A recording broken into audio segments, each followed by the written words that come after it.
Nagluto ako ng hiyasi chuka. Ito yung isa sa pinaka-favorite kong pagkain dito sa Japan tuwing summer. Tapos mga bandang hapon naman po ay nagpunta kami ng bukid para magtanim at maglinis. Hi, hello, minasang konnichiwa. Tara, samahan nyo kami today's mini vlog. Luluto nga po pala ako ng tanghalian namin. Dahil tag-init na po dito sa Japan, kaya ito po yung naisipan ko lutuin, hiyasi chuka. Una ay pinakuluan ko muna yung noodles. Tapos nagbiyag po ako dito ng 3 itlog. Bale, itong noodles nga po pala ay pinapakuluan ko lang po ng 4 to 5 minutes. Ito naman po yung sunod ko lulutuin. Magpaprito po ako ng itlog. Kanina nga pala ay naghati na po ako ng pipino at saka ng kamatis. Lalo pa pong sumasarap to hiyasi chuka kapag marami po tayong nilalagay na sahog. At pagkatapos ko po lutuin tong itlog ay hinati-hati ko na. Sakto, luto na rin po tong ating noodles, kaya heto, hugasan ko muna ng malamig na tubig. Tuwing summer dito sa Japan ay ito po yung isa sa mga pagkain nila. Isang plastic nga po pala ay meron na po itong kasamang 3 noodles, tapos meron na din pong kasamang sauce. Tapos kung magluto ay lalagay ko na po ito sa plato. Dahil 4 po kaming kakain, kaya hatiin ko po ito sa 4. Kenshi naman po ay wala po siya ngayon mga auntie dahil pumasok sa school. Ito nga po palang hiyasi chuka ay malamig na ramen. Tapos nilalagyan po ito ng gulay parang salad. Itong sauce naman po ay huli ko pong ilalagay. And dyan, pagkatapos po ng ilang minuto, ito na po yung ating hiyasi chuka o kung tawagin ay Japanese cold ramen. Lalo pa nga po itong sumasarap kapag naglalagay po kami dito ng mayonnaise. Minasang itadakimasu. Alam niyo po dati, nung first time ko pong kumain nito ay hindi ko po siya nagustuhan. Malamig po kasi itong pagkain na to, kaya parang nanibago ako. Sarap na sarap nga po si hapon, pati na rin po yung mga binan kong hapon. Fast forward nga po tayo mga auntie, mag-aalas 3 naman po ng hapon. Susunduin na po sana namin si Kenshin, kaso nga lang, eto si uncle yung hapon ay hinahanap yung pusa. Ang nanay po kasi kung saan po niya dinadala yung mga anak niya.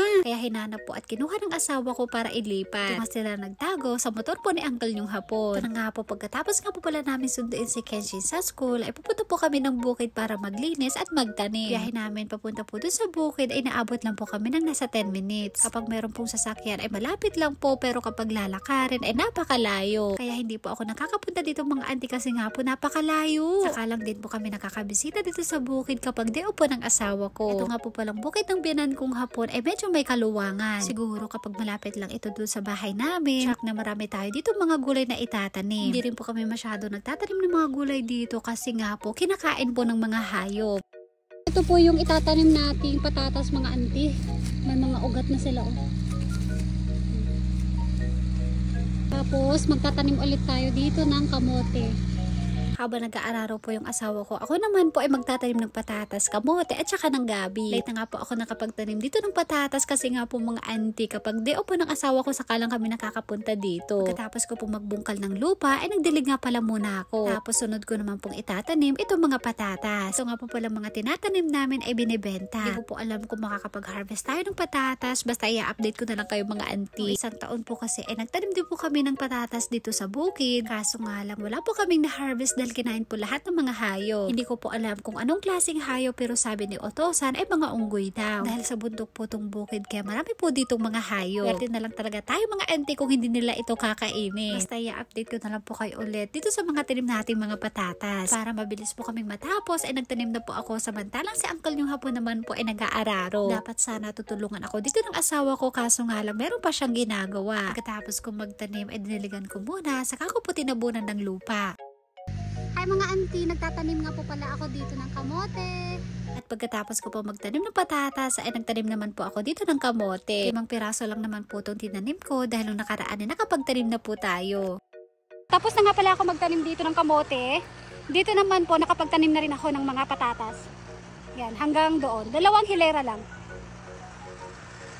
Sunod ko naman pong gagawin ay magtatanim po ako dito ng gabi. Una kong gagawin ay maglalagay muna ako dito ng plastic. Dito nga po pala sa bukid ng mga binan ko ay hindi po kami pwede maglagay dito ng mga bakod. Dati sinabi ko na yun sa asawa ko kung pwede kami maglagay dito. Kaso nga lang hindi pwede dahil nga po mahal daw po yung gagastusin.